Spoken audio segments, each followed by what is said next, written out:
So this is a moderated panel by Rick Pazdur with Amy McKee and Gideon Blumenthal. They're going to talk about the OCE, and I asked Rick what I should say, and he said you should say they're doing nothing because he's doing the work. So here goes.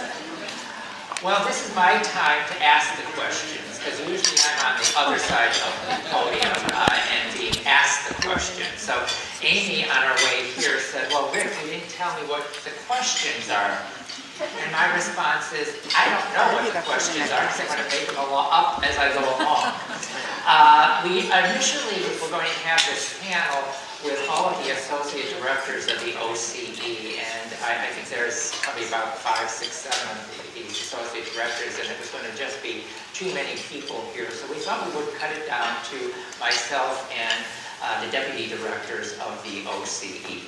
So let's wing it, and this is just an informal conversation between friends. As in friends of cancer research, okay. So let me ask you this, guys. Tell me about your journey to the FDA. Peter, how the hell did you get here?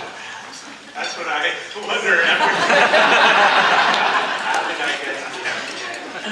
So my journey started actually back in 2009.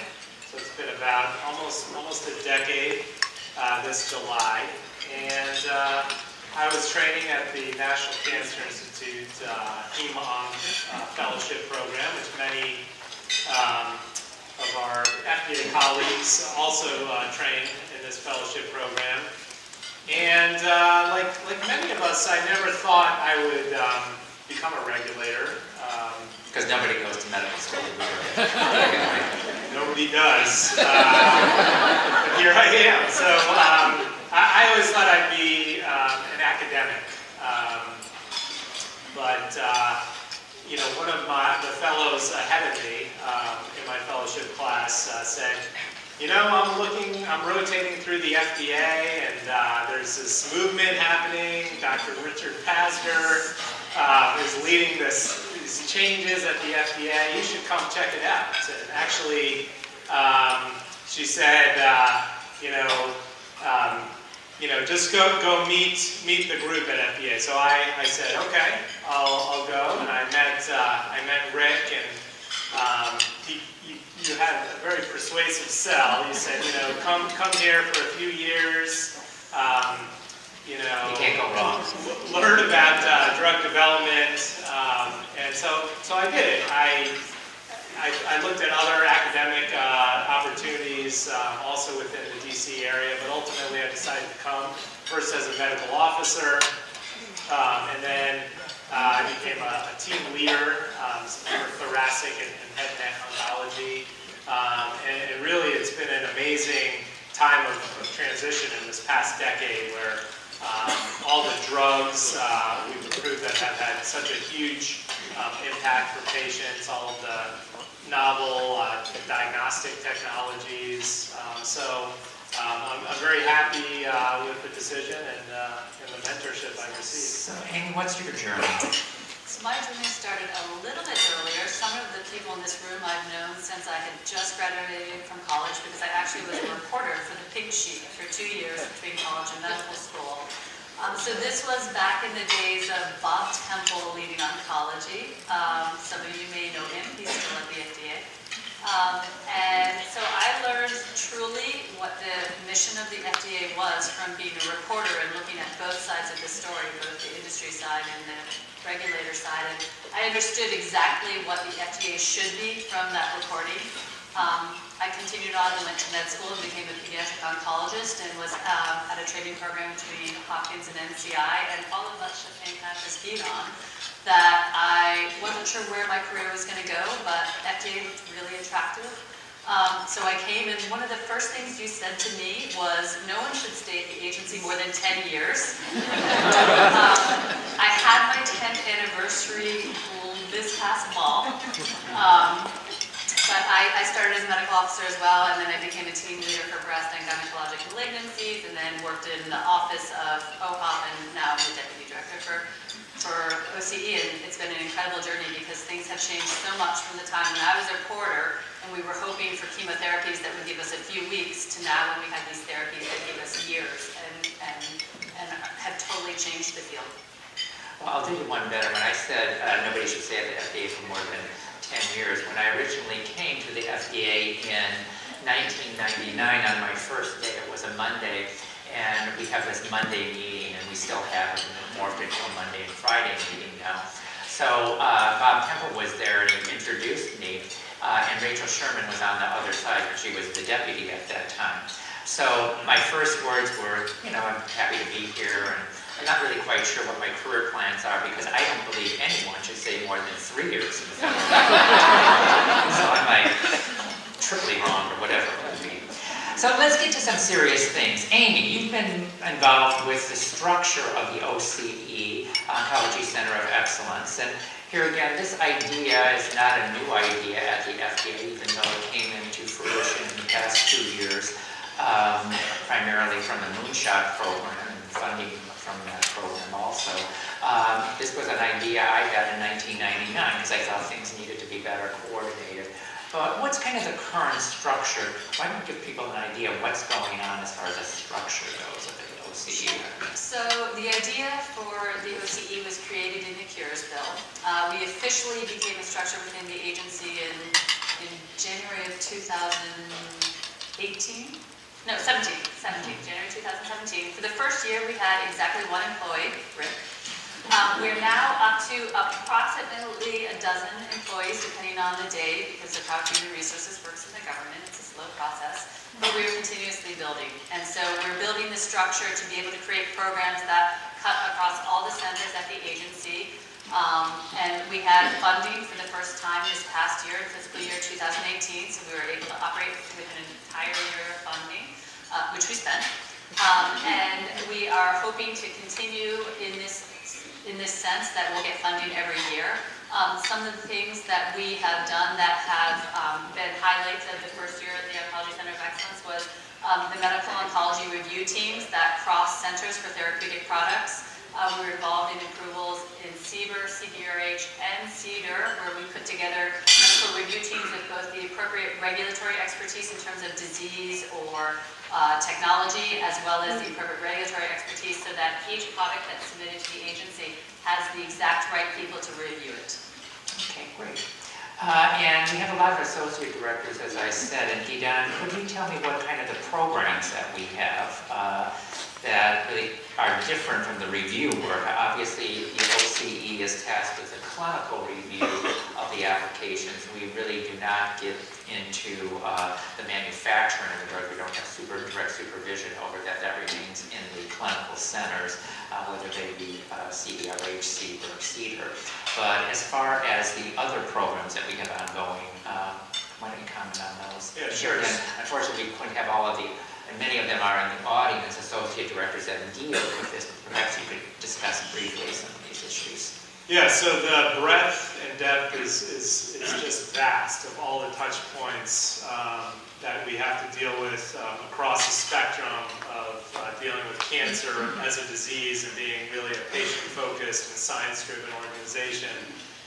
So we have, I saw Paul Kalutz earlier, we have patient-focused drug development, and Paul's really spearheading that campaign and doing amazing work, really sort of herding all the different cats within the PRO, COA space. We're collecting all of this data on clinical trials, and the payers, the HTAs each have their own unique way of how to assess the data. So are there ways where we can come up with core information to sort of decrease the burden on patients and on clinical trialists? So that's a huge effort. Sean Kozin leads our sort of big data informed effort, looking at, as we heard this morning, a lot of interest in terms of real world evidence and leveraging synthetic control arms, and also looking at ways to leverage a lot of this unstructured data within the agency to make sense of the data, both from an IND perspective as well as NDA, BLA data sets. Greg Riemann has been sort of spearheading our pediatric campaign. We have the RACE Act, some new mandates to come up with lists of targeted therapies for kids to incentivize drug development in that area. So that's Greg's expertise. Mark Fiore is here. He has been focused with Kay Liu on immunotherapy and gene and cell therapy, looking at sort of novel endpoints within immuno-oncology, obviously a huge area of biopharma R&D. And yourself. Oh, and myself. How could I be remiss to ignore precision oncology, which is obviously not a very niche, narrow area, working with folks like Rena Phillip on how to best integrate novel biomarkers into drug development programs. Some of the other things that we have ongoing in the future are bringing in people with special expertise in very specific areas such as neuro-oncology, which is a very unique area to be associate director, another for educational programs. You have a large number of requests for people coming into the agency to work with us, either fellows or people that are in faculty positions that would like that experience, foreign regulators outside of the United States. We've hired Ria Blakey there, raise your hand, who is our external outreach person to really coordinate much of the activities that we have with either professional groups or academics and patient groups also. So we're really interested in really having key people develop programs in these areas, and we'll probably continue expanding those programs. As we kind of grew and this was being developed, obviously there were bumps along the road. And what do you guys think are some of the major obstacles that were presented in the past year and a half or so? And to be honest, it's only a private conversation between us. How to say this diplomatically, which I'm sure you'll have no problem with. Funding and continued guaranteed funding is one of my primary concerns about the Oncology Center of Excellence. About, if we continue in the work that we're doing, we have to have guaranteed funding. I think it's not an obstacle, it's a continued work in progress in that we have very different products across the different centers, sometimes under different regulations, and how to make sure everyone understands each other's workspace and what you don't know about a product and what you do know about a product, and how to help each other in the regulation of these rather than thinking you know everything about it just because you may be an expert in that disease. So I think continuing to build relationships across the centers will be one of the key things that we need to do over the next couple of years to make sure that OCE is a success. And I think one of the other avenues that we have is exchanging some of our review staff with CEDAR, for example, and we'll be able to do that with CEDAR too, but for our reviewers to get experience to other areas that may have unique issues, especially in the manufacturing quality control programs. Gideon, your answer of the hiccups? Yeah, I think when you operate in sort of a large bureaucratic organization, And is it bureaucratic? you have to be mindful of sort of some of the larger reorganizations that are occurring. So for example, the Office of New Drugs is undergoing a modernization effort. And we still wear our Office of Hematology Oncology Products hats. In fact, we're undergoing a reorg there as well, kind of increasing the number of clinical divisions, centralizing our labeling and safety teams within the immediate office. So sort of functioning with all these other changes across the agency and understanding, as Amy pointed out, some of the touch points and ways to interact with the other centers, and ensuring that these sort of larger reorganizations go about seamlessly. And so we're having a reorganization of OHOP, the oncology office there. Can you tell us a little bit about that, since you've been leading that? Yeah, so what we are proposing is to go from 3 clinical divisions to 5. We want to flatten the organization, give some of our younger rising stars opportunities for move up in the organization, more supervisory type roles in terms of team leaders and division directors, deputy directors, etc. And we also, oncology is different from other therapeutic areas. A lot of our drugs sort of span across the different tumor types. So we thought it really made a lot of sense to centralize the safety analysis within the immediate office, because there's a lot of there's a need for sort of harmonization of how we conduct our safety analysis, both pre-marketing and post-marketing. You'll hear later today about the real-time oncology review. We've had a safety analytics team that we've formed within our immediate office to help our medical officers, because they don't go to med school, residency, fellowship. They don't learn the newest in sort of the data science. So we have sort of programmers, data scientists help with the safety analytics, and that's been, I think, a huge help for our reviewers. And we have Meredith Chuck, who I don't know if is here today, but she's going to be sort of spearheading right now on a detail our safety group, but thinking about how to advance our safety program more broadly across the therapeutic areas. And similarly, for labeling, again, our drugs span a lot of the clinical divisions, so we want sort of a unified, harmonized labeling team within the immediate office. And that can also help with this project renewal in terms of updating older legacy labels as well. I think one thing I'd add to the reorg for OHOP as well is that we're busy, and oncology is projected to be busy for how much longer as new discoveries keep rolling in. And so having more divisions will just help the work, spread out the workload even further, because right now our divisions, as I'm sure anyone out there who's put in a regulatory submission knows, we're busy and we need more people to help us. Well, one of because I was the instigator of this reorganization somewhat, was that even though we had associate directors of the various divisions and multiple deputies, most of the decisions basically still resided with the division director, so they were kind of the tip of the iceberg and they could only handle so much work.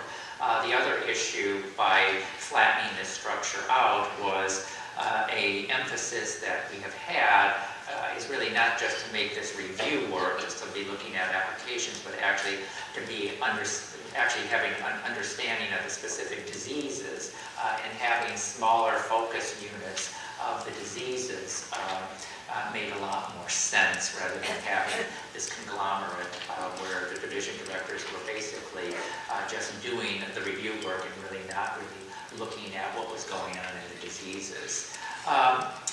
About 10 years ago, we had a reorganization where we went into the disease focus areas, where we have teams of breast cancer doctors, teams of lung cancer doctors, etc. And at that time, when I was doing this, it met a lot of angst with a lot of our review staff, because they said, we like to be generalists. We like to see melanoma on one day and myeloma on the other.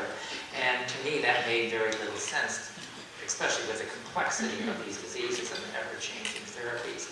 But how do you think that worked out over the past 10 years? Leading question, but I'll take that. Fine, Dr. Pazdur, it was great, your idea. I don't know how we could have done without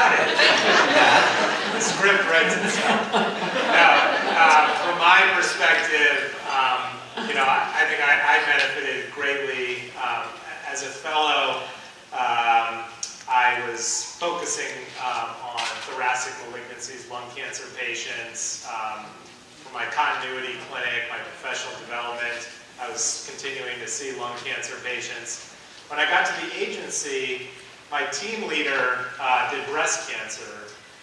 So, I was given a lot, even before this was pre-reorg, I was given a lot of breast cancer applications, which actually was tremendously educational, helped sort of diversify my breadth and my skill sets. But it was good to go back to my home in lung cancer and sort of develop that expertise, become a scientific liaison, be sort of the outward face of lung cancer within the agency, and help sort of liaise with thought leaders and think about novel endpoints and trial designs, and really cultivating that disease expertise, I think helps internally build these thought leaders, but it also helps the industry because they know there's a zip code. If you have a novel endpoint in ovarian cancer, it's not, you don't have to shop around from team to team. There's consistent advice across the therapeutic area. So I think even though it was a bit of a leading question, I think it's... Well, this used to drive me crazy when we had a general organization where nobody did any specific tumor. You would have somebody come and ask me, well, what was the advice that somebody else's team gave 3 weeks ago for breast cancer endpoints? It was like, how would I know? You have to ask them, and it just became this really unsurmountable issue here as far as what was the consistency of the advice. Now, we've spent a lot of time in the division really kind of trying to cultivate disease experts, and one of the issues or one of the avenues that we use is various symposiums. And do you want to comment on that? For example, the mini symposium program, other outreach activities with AACR, ASCO? We have a couple of programs to help cultivate people to become leaders in the field in terms of regulatory science and disease expertise. One of the programs is called Scientific Liaison, Keynote mentioned it, and that's where primary reviewers and team leaders can self-identify an area of interest for them. Is it the kind of patients they see in clinic? Is it the kind of research that they did in fellowship, where they become the voice of the agency for that particular area? So we have several breast cancer liaisons, we have a thoracic liaison, we have a urologic cancers liaison, and so they are the go-to person for outward-facing, non-regulatory issues. They're the person that should be invited to the conference to speak on that area. Now, what does that mean internally? It means that we also need to keep ourselves educated. Not all of our reviewers, a lot of them do, but not all of them still see patients, and so we need to keep educated in terms of what's going on out in the real world. And so we have these series, we call them mini symposia. It's really to educate our own staff. We pick sometimes a very broad topic, sometimes a very specific topic, and we invite sort of the experts in that field, mostly from academia, to come and talk to us about a very specific topic, and it's only for our education. So let's say there's a changing field that's moving so rapidly, it's not entirely clear to us what we should be looking at in this particular kind of patient. We'll invite all the investigators we know from academia to come in and talk to us about it so that we have a better understanding of what's going on in their clinics with their patients. And it helps inform our regulatory decision-making and policy-making internally. Yeah. One of the things when we started this program, it's been 4 years ago, so I really wanted the medical officers really to take charge of this and really for them to call up the disease experts that they were inviting, because I really wanted to have that relationship of our medical officers having a communication and being the person that a breast cancer expert or a myeloma expert, a melanoma expert would identify and really discuss the points that were going to be emphasized in these symposiums. Again, these were not ODAC meetings. They're not giving advice on any application. It's not about a drug. It's mainly about the field and where the field is going as far as endpoints, as far as different treatments that are ongoing. How are treatments, when we approve drugs, how are they being used in combination in the real world? Who are they being used on? What are the doses people use in the real world? So I thought that was a very important thing. Also, we had several symposiums that brought in people we generally don't hear from. We had one or several on bringing in community oncologists. If you could see our traditional ODAC meetings, many times they're very heavily populated with academic disease experts, so to speak, and we don't hear from the people that are actually using the drugs. So we've had many symposiums from the perspective of community oncologists. We've had them from nurse practitioners, nurses. We've had them from the pharmacists to give us that perspective of what goes on in the pharmacy when these drugs are being used in the community. Getting back to the OCE, where do you see it going in the next 10 years? Oh, you forgot to ask me about the hiccup. Rick, what's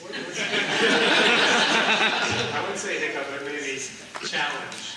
Well, as my late wife used to say, nobody likes change but a wet baby, a wet diaper.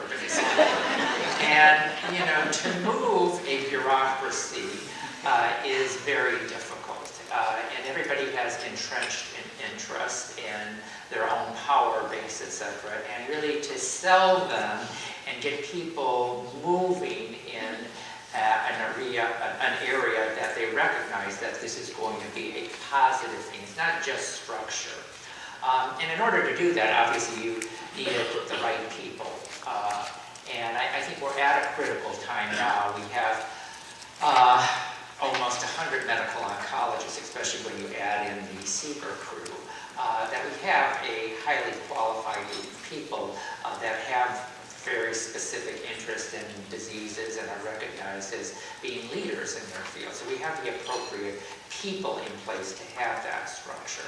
But the major issue is really building a consensus within the organization. Because here again, the organization has many levels. Even though the review staff may like this, okay, because they're more directly involved, the second layer of the hierarchy may not buy into this. The third layer of the hierarchy might buy into this. So really it's moving a cultural change. But I guess, one of the things that I'd like to also ask you, given this issue, and I think Ellen brought it up to Anna Abrams, is the culture. What do you, in your 10 years, what have you seen the changes of the culture at the FDA? Well, the first thing I've seen is we really are experts in the field. When I first arrived at the FDA, some of the staff, even within oncology, were not oncologists. And I think what's really changed is that we've been able to recruit at all levels of their careers experts in their field, both from the fellow who's just out of their fellowship to the person who just finished running a cancer center. And so it's really led to an expertise that I think is unparalleled within the agency.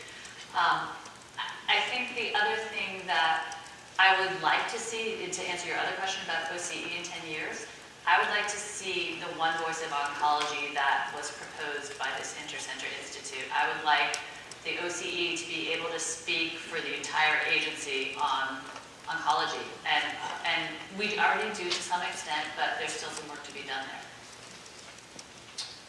Yeah, I'd echo what Amy says. I think,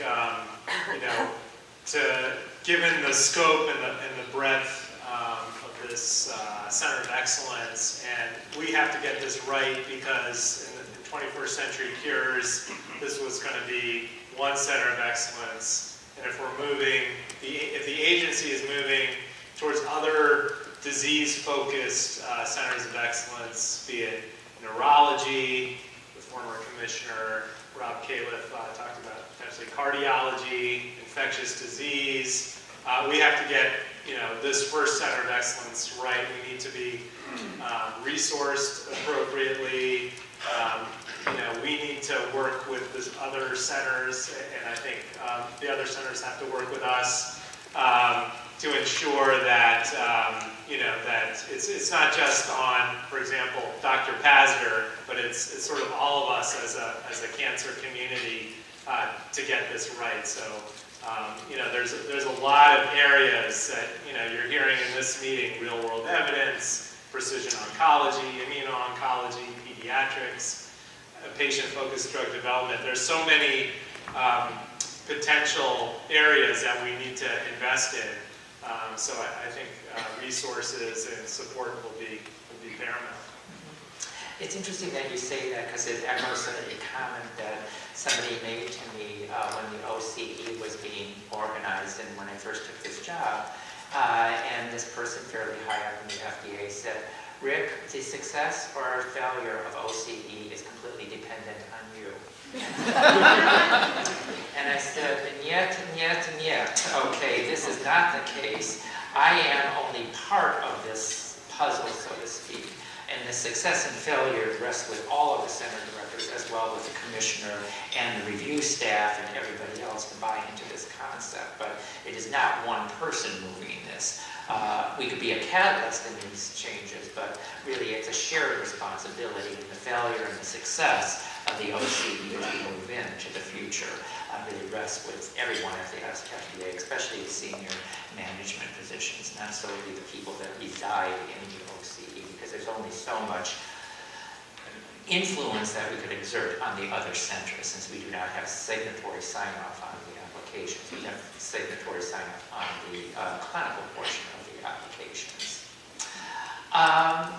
Other questions that might have is, Anna Abrams mentioned that she views oncology, and I view this as both OHOP and OCE, since it's basically interchangeable hats for the most people, as being the catalyst at the FDA.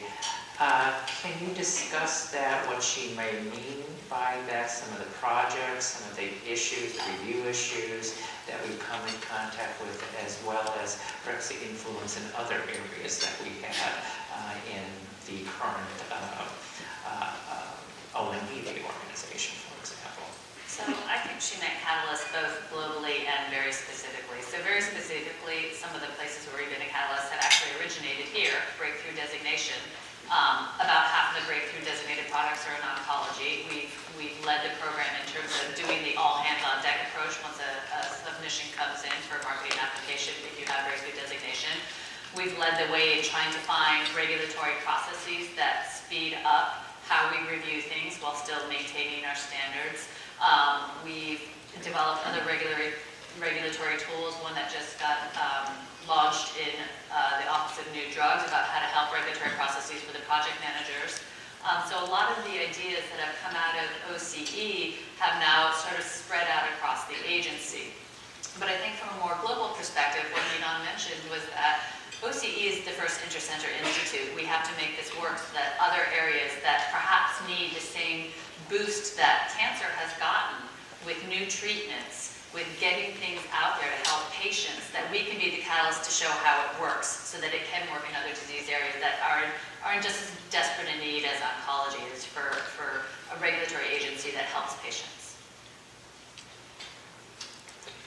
Now, Dr. Woodcock has instituted some of the issues that we have developed in the OCE. Do you want to comment on that, or even the culture of the OCE and exporting that into other areas of the FDA? Yeah, absolutely. I think she terms it as oncology exceptionalism, but I think there are a number of things. In a negative fashion, by the way. There are a number of areas that we've exported. I think one would be sort of this Liaison program, these mini symposia, bringing in experts sort of in lieu of formal advisory committees, just to understand and learn novel issues in more of a quick and facile way.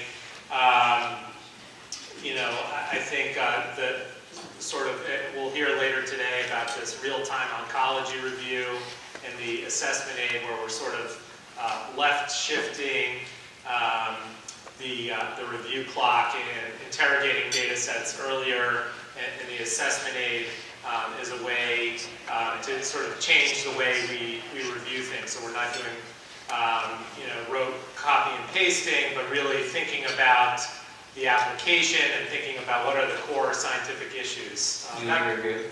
The uni review too, sort of a monograph of all the expertise in one review document.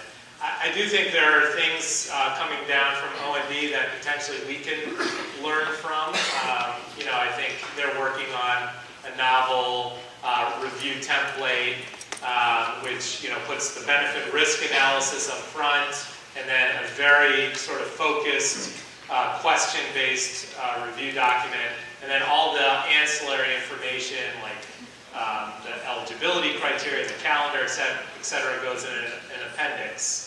So there are things, I think the learnings go both ways, but I think, certainly under your leadership, we've been able to export a lot of best practices across the agency.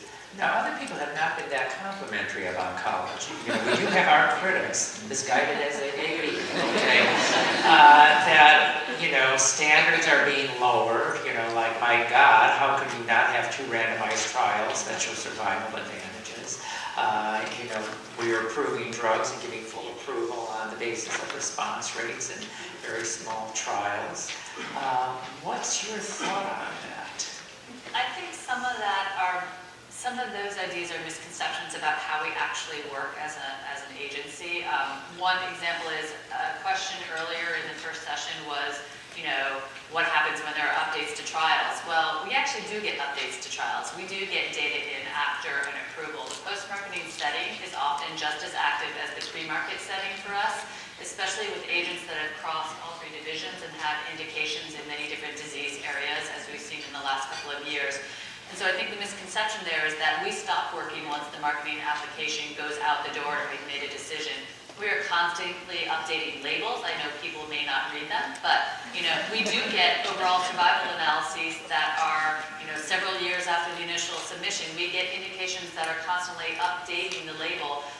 We get post-marketing requirements from an accelerated approval where the initial approval was a single-arm trial, but we get a randomized trial with a survival endpoint to help inform the use of that product after it is already on the market. So I think the way we have shifted in oncology is a lot of the work is after the first approval. And that's okay, as long as we have a reasonable understanding of the safety and efficacy within the first indication. It is okay to have a lot of that work after the initial approval. We just have to remind ourselves that this is for the patients and that we have to have a good understanding of the safety before that happens. But I think that's fine. I think it gives us a lot of opportunity for more research even after it's on the market, and I think that's the way we've been moving in the last 5 or 6 years. Gideon, your response to our critics? Yeah, I agree. I echo what Amy said. I think that a lot of times you just can't demonstrate a survival advantage in the context of the pivotal study. If you look at, for example, ROS1 rearranged lung cancer common tumor, ROS1 very rare, 1%, 2,000 patients a year. If you see a response rate of 70% in a refractory patient population with a duration of a year and a half, you're not going to be able to run a randomized trial to demonstrate survival. So we just have to be realistic that sometimes we can run, and it's the best scenario to run a randomized controlled trial to look for survival. But in other settings, particularly with precision oncology, where areas are getting much more refined and sub-segmented, and we're seeing dramatic activity early in clinical development, we just have to be realistic and say we can't run a survival trial. It's not ethical, it's not practical. It's very interesting because, regarding our critics, because they've changed day by day.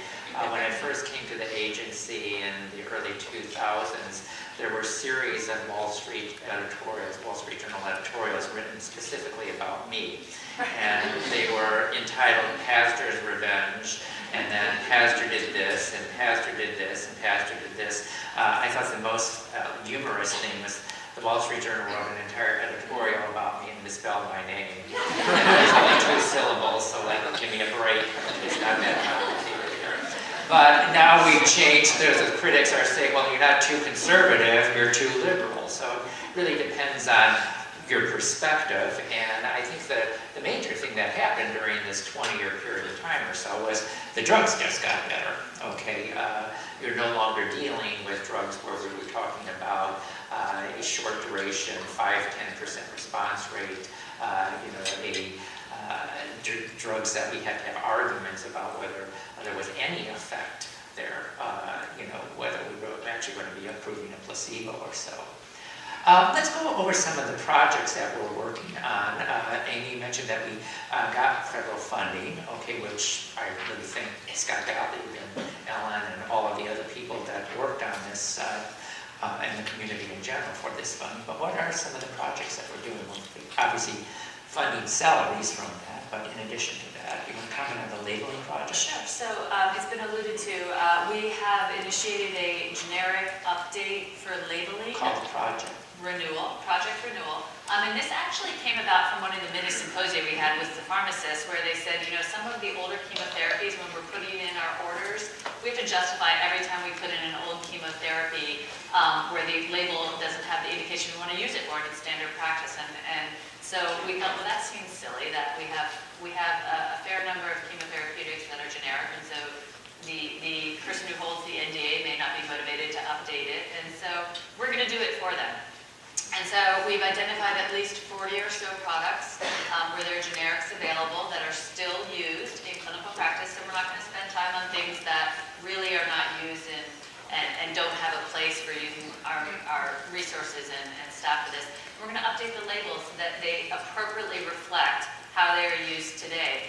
We are going to use the same evidentiary standards we use for any indication, but we will be updating the entire label from soup to nuts so that the right doses are in the label, that pediatric use in particular, which has been absent from a lot of labels, is in the label.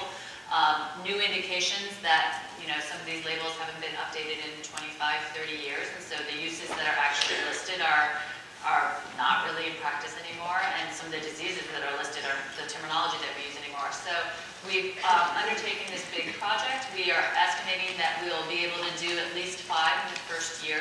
And then we'll accelerate the process from there on. And any of you out there who are from companies who are NDA holders for some of these, expect to hear from us to invite you to participate with us in this project. Do you have any projects you want to discuss? I'm really excited, for example, on some of the projects that we're going to discuss this afternoon. One would be looking at circulating tumor DNA, potentially building a warehouse. I guess the question is, with these exciting technologies,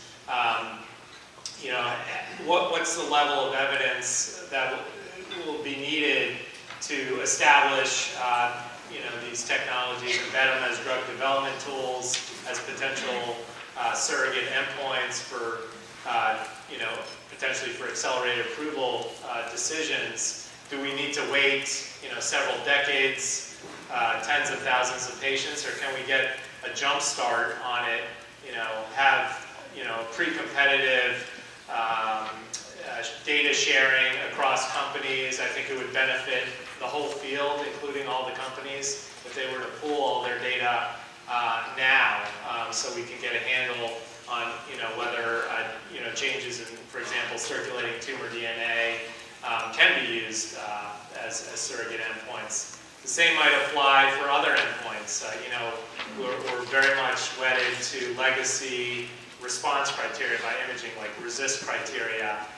This has, historic significance, but, in this day and age, we're in the 21st century, we have radiomics, we have novel imaging techniques. Can we move beyond RECIST? Can we share data from imaging studies to move the field forward in their efforts, like the FNIH Vault Pact, which many of the participants in the audience are part of. But I think some of these sort of data sharing, pre-competitive efforts will help move the field of drug development and get drugs to patients quicker. although we don't have time, we have multiple other projects. Some of them we're looking at, obviously, the Project Informed and looking at real-world evidence and how to put that into regulatory decision-making. That is a big project that John Cozen is involved with. But we also have other projects that we're looking at in terms of even laboratory research with next-gen sequencing, etc.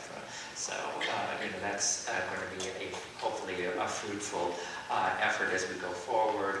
A big project in projects in patient-reported outcomes led by Paul Klutz, and I won't go over all of the various other projects he has under that umbrella of patient-reported outcomes.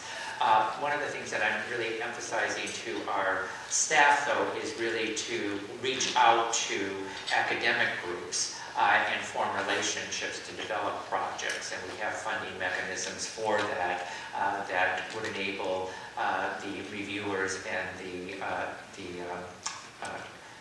academics to really work on projects of the interest to the review staff here. And here again, this is primarily an attempt to really develop these relationships because at the end of the day, our resource is the people that work at the FDA. So that has been one of my major commitments throughout this past 20 years, really to develop that staff. We'd be remiss, we only have no minutes left, but basically, how could we be at a friend's meeting and not discuss breakthrough? No, Amy. Okay, you just mentioned it. What do you think the impact has had? Change of culture.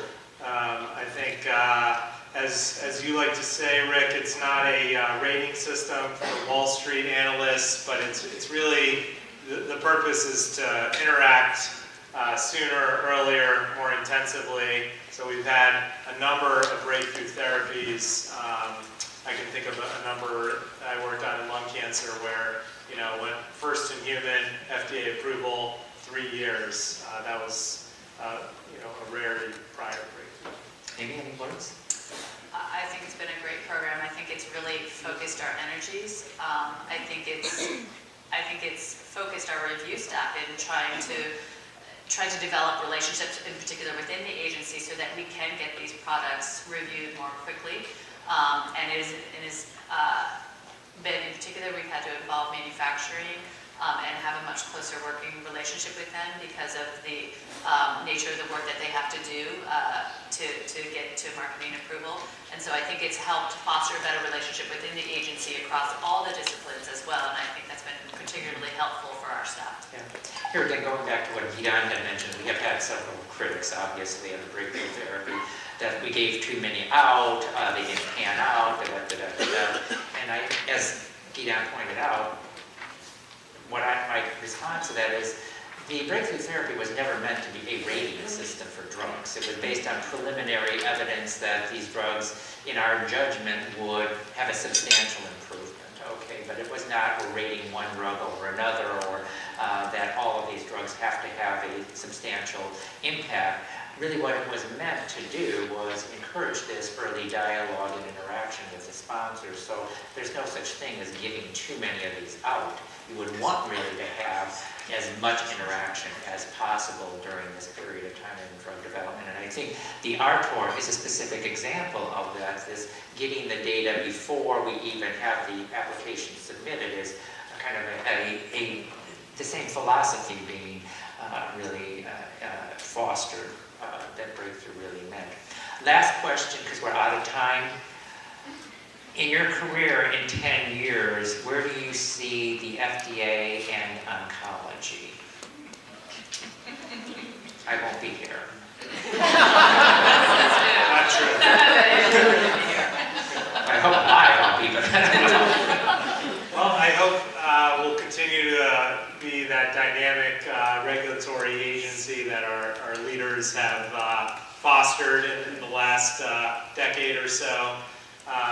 Cancer, I think, is changing dramatically. I think, a lot of these discussions about moving therapies earlier, where you can have a bigger impact, where you can potentially cure, you escalate high-risk patients, de-escalate lower risk patients and spare a lot of the toxicities and burdens. So I really think for continued progress.